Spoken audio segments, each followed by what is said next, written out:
My name is Jordan Whitaker.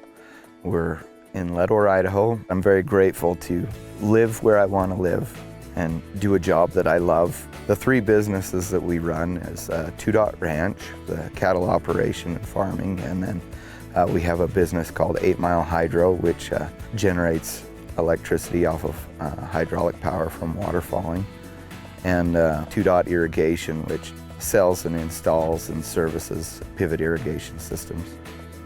My wife and I, she's supported me in everything that we do, and we work together. My name is Susan Whitaker. We're on the Whitaker Two Dot Ranch. I think the only thing typical about our day is early mornings and late nights. It takes a lot of work, it takes a lot of effort and a lot of sacrifice. None of this would have been possible without Farm Credit.